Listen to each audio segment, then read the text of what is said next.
Hello and welcome to my Let's Play Fallen Enchantress Legendary Heroes. This is my first ever Let's Play. I decided to do one for this game because, I don't know, this is just an awesome game. I actually found this game through watching other people's Let's Plays. And I thought, that game looks like heaps of fun, I'm gonna go buy it. So it's a pretty new game, it's a strategy game. It's version 1.0, just been released. And as you can see, I've put 30 hours into it. I'm new to the series. I'm reasonably okay at this game. If you're completely new and you're new to strategy games, you will probably learn something. But if you are, after an expert who's going to show you all the deep secrets of the game, then it's probably not the Let's Play for you. So what is this game? It's a turn-based strategy game. It's sort of a fantasy-based setting. It's a blend of many different kinds of games. It reminds me of a very old-school game called Warlords, which is Warlords Dark Lord Rising, and there's a few other ones. It's got elements of that. It's got elements of Civilization. It's got elements of a few other strategy games as well. It's kind of escaped me at the moment though. Civ, Warlords, Heroes of Might and Magic. It's got elements of that, and a few other games as well. So it's got all these elements of all these games that I used to like, and it blends them together quite well. Alright, so let's play a new game. Okay, so I tend to like sort of more magic user kind of races and characters. I've played this character. Now, just to explain a little bit, there's Empire and there's Kingdoms. The Kingdoms have access to life magic and are generally sort of good. You'll notice that if you play the Kingdom factions, then your grass will be greener and your Empire will look nicer, and they generally seem to be the good guys. Then there's the Empire. The Empire are sort of more the bad guys. Everything's darker, they have more evil abilities and access to death magic. So I've played the Kingdom of Paradin, which has got quite of a heavy magic focus. Quite like them. For this Let's Play, I'm probably going to go Oracle Cereza of the Empire of Rizalin. Again, some more of a magic using kind of faction. I haven't completed a game with these guys yet, so I've only just started them to see if I like them, so that'll be interesting. I also started playing Empire of Magnar, which I didn't really like these guys when I played them. I thought they'd be kind of wizardy and magic user, but they're sort of like a Zergling kind of faction where you've got heaps of cheap units, so I didn't really like them. This one here though, I do like from the little play that I started. So even though it says summoner here, you can pretty much do whatever you want with them, but my strategy for this game is I probably will go down the path of summoning. So my hero, Sovereign, as your main leader is known in this, she's got Wraithblood. So she's this ability that she can use to drain hit points. She's got really excellent dodge, but she's doesn't have a lot of health. She starts off as a disciple of the Death School, which means that she can cast spells and go down the path of death spells. So as you can see, there's kind of blindness, shadow bolt, and things like that. Now, one thing to note, there is strategic spells and there's tactical spells, which is one thing I like about this game. Strategic spells you can cast on the strategic map, and tactical spells you can cast on the battle map. So just like the fact that she's a death disciple, she's also a water apprentice, so she can get spells of the water school. There's elemental schools, so you can get those spells and cast spells of each elemental school, and there's also other things like death and stuff like that. Attunement share, higher mana. Doesn't seem to be a hell of a lot, but that's per turn, so that's actually quite good at the start. She can summon a familiar, which she can use to cast all the same spells that she can, which will probably be a lot more useful towards the end of the game when you've got a lot more mana. and she's scarred, so she doesn't heal very fast. So she heals 1 hit point regardless of what high her level is. So it's a good idea for her not to get damaged. Now her faction, they start with shard harvesting technology, which allows them to upgrade their shard altars to shrines. Also, the faction starts with an additional 14 mana. So already you can sort of tell that basically what shards are is they are things that you can harvest around the map that sort of aid your spellcasting and aid your amount of mana coming in. So you can see here that she's already sort of heavily mana focused, especially with that additional 40 mana. And that should also give you an indication, well, it gives me an indication anyway, that she's probably going to be good with summons, especially since summons cost a bit of mana and they can really give you a good boost at the start. Death Worship, she's just got a few additional spells there, which quite useful. You'll see them in the game as I go through the game more. So they have a few unique units here that they can get. Again, when I go and build resource buildings over shards, which you'll see me do in the game, I actually get minions, well, troops that spawn out of them, which can be very useful. Probably again more of an early game advantage rather than a late game advantage. Cult of the 100 Eyes. So I can train spiders and a few other things in my cities, which I haven't really played much with yet, so it'll be interesting to see how they compare. And also, because my faction are wraiths, none of my troops can craft any armor beyond leather. So this might be interesting. So that means that my faction, well, my troops in my faction will probably end up being like glass cannons, where they do a lot more damage than they actually they can't take a lot of damage, which is quite a bit opposite from these guys, which I'm used to playing, who have quite good defenses. So we'll see how that goes. Now, one other thing as well is Empire. I don't think you get access to much healing, whereas Kingdom you do get access to healing spells, and I found healing to be vital in this game. So we'll see how I go without actually any access to healing.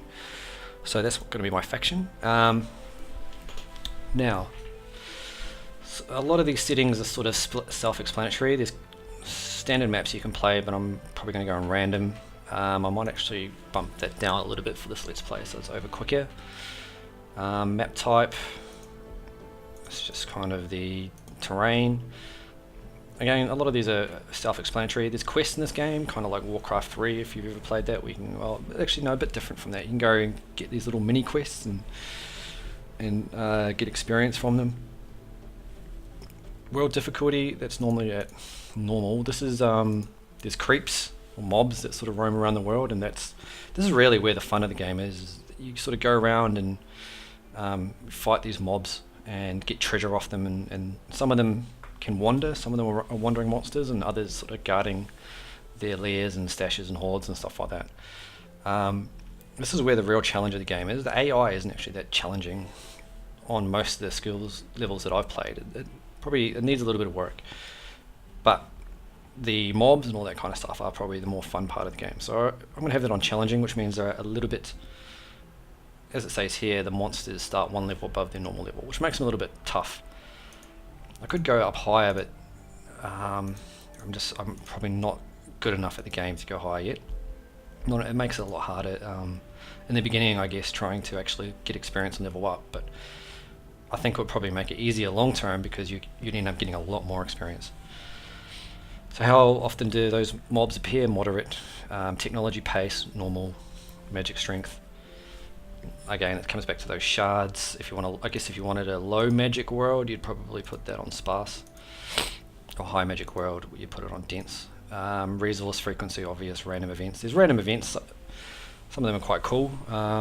Default, I'll probably leave that on default.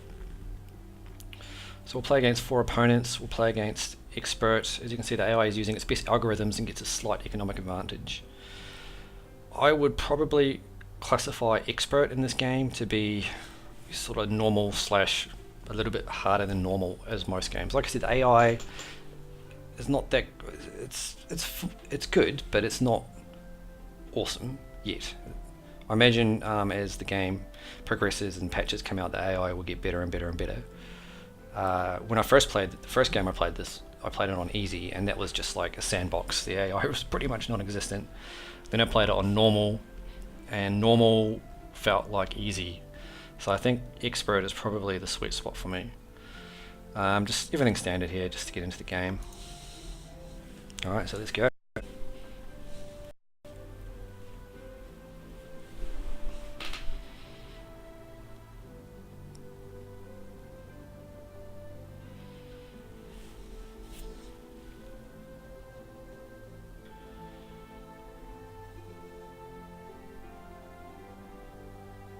So,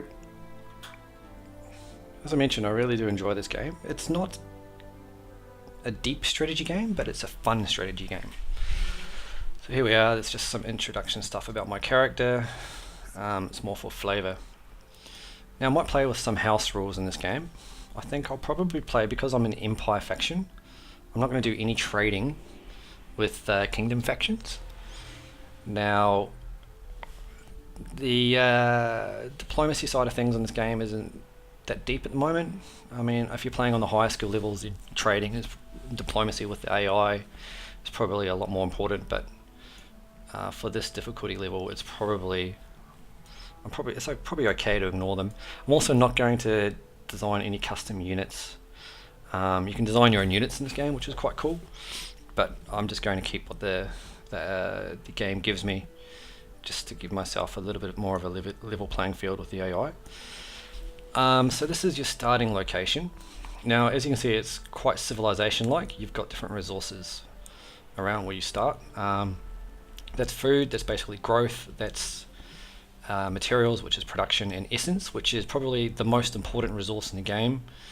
Essence dictates well, it's a flexible resource, so with spells you can choose what you want to put on in that square. So because it's flexible like that, it is probably the most valuable resource in the game.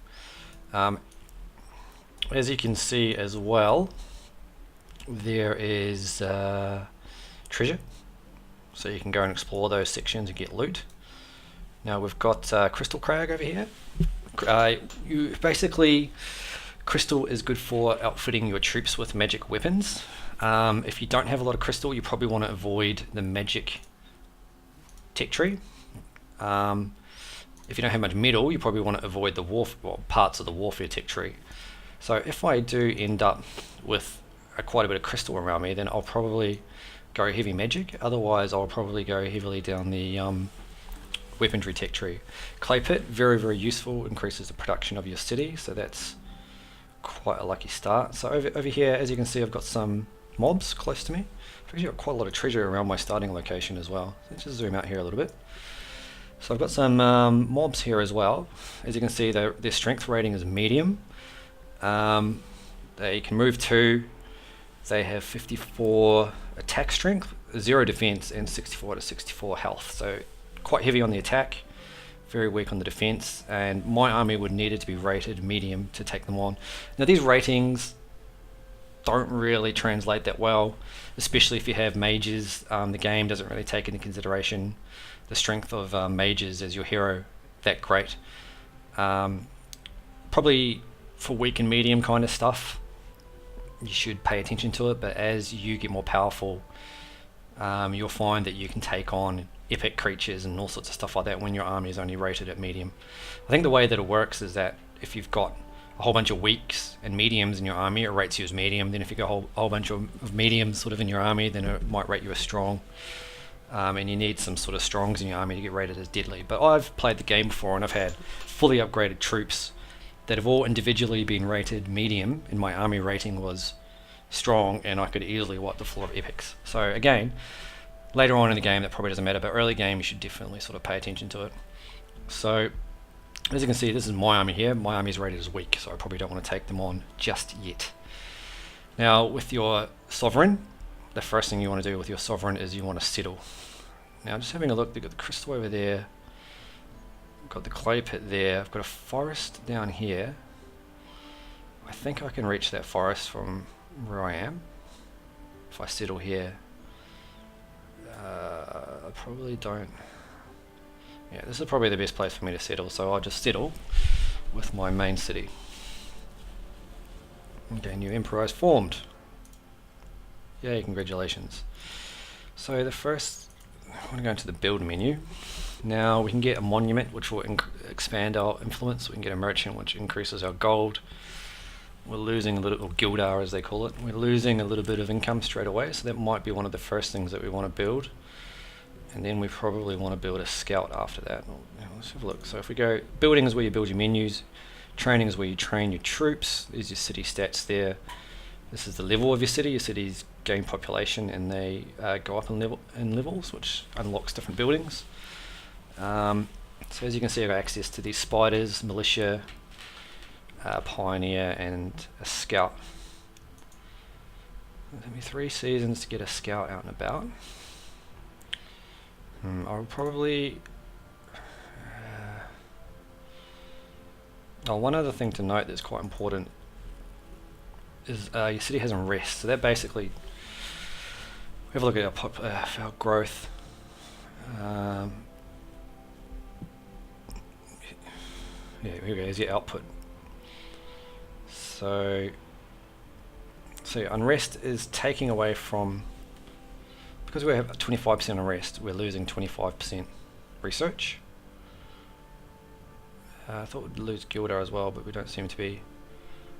I seem to be losing food and production. So maybe it's just research and production that we're losing. But it's generally important to reduce sort of unrest as much as possible. Although anything below 20, you can probably get away with. I'm not going to min-max this game. I'm not like a min-maxer that ekes out every little bit from the game to win. I do like to roleplay a little bit, so I'll probably try and reduce unrest a little bit, although I am also the evil faction and they tend to like unrest. So the first thing I'm going to build then is I'm going to build my merchant. The one thing you can do is you can auto place these buildings, which can sort of influence where you expand, but I'm just going to manually place them. Now the other thing to do is, because my city had one essence slot, I can cast a spell on it, and that's an enchantment slot. That's why essence is very, very important, because you can customize your cities and you can buff troops that get built here and all sorts of stuff like that. So if we go into the spells menu and we have a look at city spells, we see we can increase the research rate of a city. We can increase the amount of mana that we generate, or we can reduce unrest. Costs 15 mana. Here's our mana pool up here. Got 80, and we gain 4 a turn, which is quite good in the beginning. So I will cast the oppression on the city to reduce the unrest, and what that will do is it'll take the amount of unrest down. So it's down to 15% now. So we will research faster and we will produce faster. So that's actually quite a good buff. Here's the global resources, by the way. So you've got your Gildar, which is quite important resource. Use it to upgrade your troops and fund your armies. Research is fairly obvious what it does. The higher your research, the faster you can research technologies. Fame. Next champion at 3 fame. At the moment I have 0 fame. The higher the fame you get, the more champions that you get. So you've got your sovereign, who's a hero, and you've got champions, which are basically sort of heroes as well. And the more fame you get, the more heroes you get. Now I find that I always have a massive abundance of heroes. Like I have too many heroes for like you end up with 6 heroes, and I normally can't afford or have any use to outfit them with armies. So the last few sort of end up sitting in my cities doing nothing. So I mean, fame can be important, but I find mostly that I only usually have 2 or 3 heroes that are worthwhile. And mana is obviously a very important resource in this game, because not only do you have your global spells, but if you've got mage characters, like my Oracle Caesara, then mana is extremely important. This is probably one of the more valuable resources that I tend to use given my playstyle. One other thing to note is that time is actually a valuable resource in this game as well. When you're building buildings, they don't actually have an upkeep like other strategy games, but they do take time to build. So if you try and build everything, your city will probably, sort of, you'll spend a lot of time trying to build everything. So it pays not to waste time. especially considering that some troops can take a while to pump out. So time is another resource that you've got to be careful of. I guess they don't have upkeep because they didn't want to give you negatives on stuff. They wanted to, keep the game more fun. So, but do pay attention to the fact that time is a valuable resource. Now you got a tax rate. You can set it to the lower you set it, the faster production, but also the more money you lose. Can be helpful if you want to get things happening quicker. I generally keep this on low all the time. Your research tree, you've got your civilization tree, which focuses on improving your sort of economy and improving your cities. I'm going to research civics at the beginning, which gives me things that reduce unrest, increase growth and money, produce wealth, and can rush production. The warfare tree is all about getting better soldiers and getting better troops for your army, and also increasing the size of your army. Mounted warfare is handy. You can buy horses and stuff and outfit your heroes with horses for tactical battles. This is a good tree to focus on if you don't have a lot of crystal or sort of magical equipment that you want to boost your army strength with. Magic is focuses on magical equipment for your armies, which can be very powerful, but you need crystal to actually outfit your troops with these with this kind of gear. So if you don't have a lot of crystal, then I tend not to focus on this tree that much.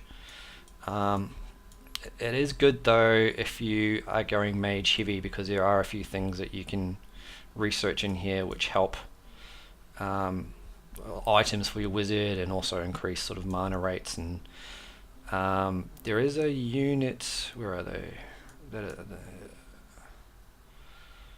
I think, yeah, the equivalent of mages. Where are you? Again, I'm not. Here we go. When I'm playing the Kingdoms, mages are probably one of the most overpowered units in the game, especially against the AI. So it is almost worth going down this line for mages. They're like a range unit that do a lot of damage, and you can pretty much snipe the enemy heroes to death. Archers, I guess, can be pretty good as well. 7 attack. But yeah, you'll see when I come to all that. Okay, so the first thing I'm going to do is I'm going to just grab this loot. So now you can see I've got a spearman and a militia in my army, and actually, yeah, I can summon. I've got some spells here that will allow me to summon Shadow Warg. It has a mana maintenance, so I'm not going to cast it yet. That means it drains mana per turn. I can also summon a familiar. I don't have enough mana to burn through my spells at the moment, so I'm not going to worry about that. So explore here, grab the loot. So we find a crude mace. I will probably equip that because it's better than my staff. Although it does reduce my initiative. Initiative is very important in this game. The higher your initiative, not only the faster you react, but also the more turns you get, the more chances you get to do actions and tactical battles. So yeah, the only reason I'm equipping this is in the beginning she's probably going to be attacking. Oh, I've got 2. Now when you've got equipment like that, there's another, oh, there's a quest there, and he's weak, which means that I can probably handle that quest. Now when you've got equipment, you can actually sell your equipment back in your own territory, which I'm not going to do. I can't right now, but I'll show you as I go back through my territory. Now I think in terms of the first turn, that's probably it. In fact, I don't want to be researching charms, I want to be researching civics. There we go. So yeah, in terms of my first turn, I am done. Oops, daisy. Playing on a smaller screen resolution than I'm used to, so I may misclick. Okay, so it's telling me that I can build something there. I will leave that up to just remind me to build there later when... actually, I should build that fairly soon. I should build that straight away. If I go into my... Yeah, I'll let the merchant play out, and then I'll build that because it adds 1 material, and it will mean that I build future buildings quicker. Yep. Okay. That allows me to take control of a target beast unless they resist, which could be useful if I'm fighting multiple creatures. There's a cave bear there. They do a lot of damage, but with the right spells they can actually be fairly easy to defeat. first things first, I'm going to do this quest. You know, one interesting thing about Let's Plays, and one of the reasons I really wanted to do a Let's Play, is that they kind of keep you honest. It's like playing an Iron Man. I tend to save and reload my games a little bit when things don't go my way. So we found a quest here. A woman stands unmoving outside her small home. It isn't until you get closer that you realize she is standing at a crude grave. She doesn't say anything at your approach, and for a few long minutes after, then she spits on the grave and turns towards you. What have you come to take? I have nothing left, she demands. I am sorry for your loss, you say. Her eyes go vacant again, then she snaps back. When she notices you eyeing the grave, she says, yeah, blah, blah, blah. Okay, so what does she want me to do? Okay, so bandits or something came and killed her husband, or men creatures or something like that. So if I do this quest, I'll get rewarded with a battle axe, which I don't care about too much, and it's a weak threat, which means that I can take it on. So I've got to explore the Butcherman's Lair, which is back that way. So actually, before I build that, I'm just going to train a scout because I need to get scouting. Okay, so it's a bit of a pain having to go back that way and then back that way, but we'll do it because we want to level up.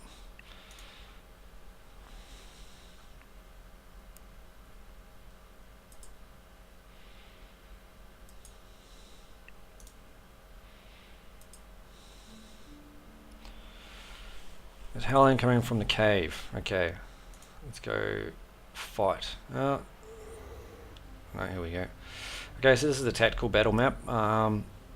You can toggle the grid,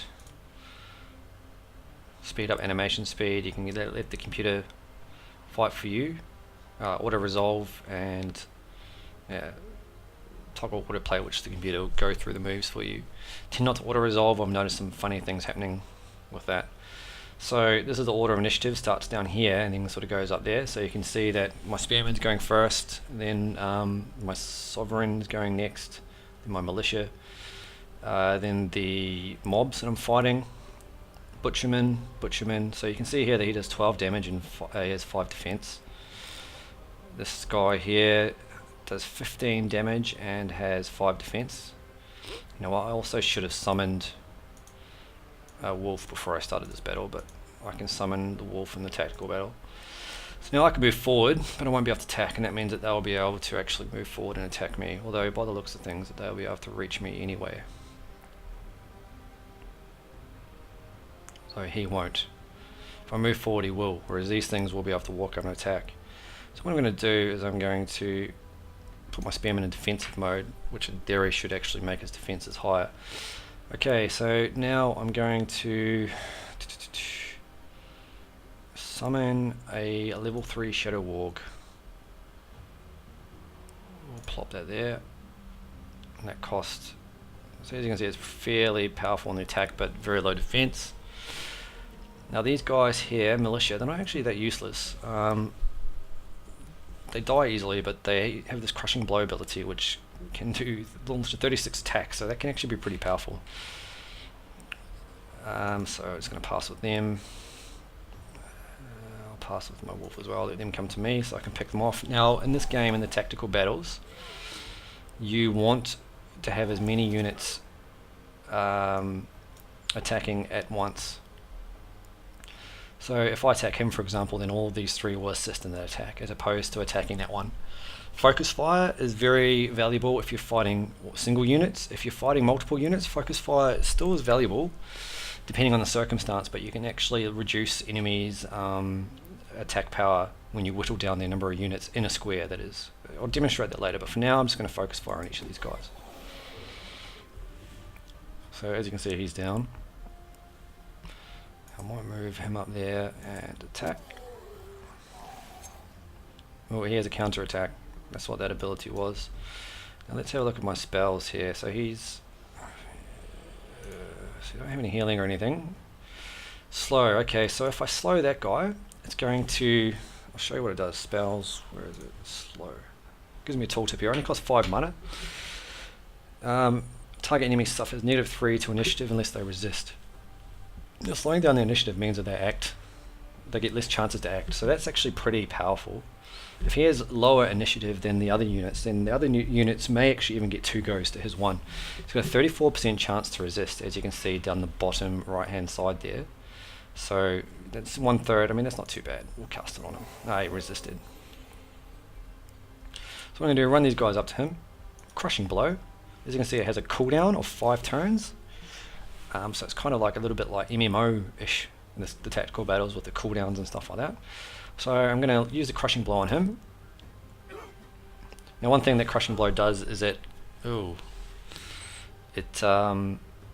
makes them lose a turn. They're pretty much cannon fodder anyway, so I don't care too much about them. I'd prefer not to lose them though. So these guys will run up to him and attack. Okay, so she's acting now, he's acting next, so I really want to kill him before he gets another go, because there's quite a bit of damage. He has 11 hit points. I can make him blind, gives him a 33% chance of tooltips just being annoying. It gives him a 33% chance of missing. Yeah, maybe this is something to do with the resolution that I'm playing, but these tooltips are not coming up. And slow him again. Shadow Bolt, that won't kill him. That takes too long to cast. That'll be too late. That's very useful, this one, but again, it's too late. I think my best chance is probably blindness. He's blinded. Ah, damn. Bit of a waste of mana. Let's move him over there. There we go, he's dead. Alright, I lost the militia, which is a bit unfortunate, but that's okay because I can summon stuff. So my hero leveled up, great, and I got... Oh, that's not that bad. That's actually pretty good. +3 initiative, that's really good. Okay, so my hero leveled up. I'm going to choose, out of all, you've got different classes that you can choose. Warrior, haven't found to be very good. Commander, I've never used. Defender, again, not so good. Assassin and Mage are the 2 ones that I've played the most and found to be most useful. Mage is by far. Mage is a bit weaker in the beginning, but man, they're awesome later on. So we'll choose a Mage. We'll equip that. As you watch okay, so got the axe as well. Got a little bit of experience and a bit of fame. I should actually probably get another hero from this. Done. There we go. I've got another champion. So this guy here, Crawl. You can turn him into assassin. He's not that bad. He comes with these abilities, revenge, so he gets higher attack the more he gets hit. He comes with Earth Apprentice, which gives you that enchanted hammers +1 material to the city. That's actually pretty good. Okay, so yeah, what that does is you can cast that on a city and it'll add production. Pretty good in the beginning.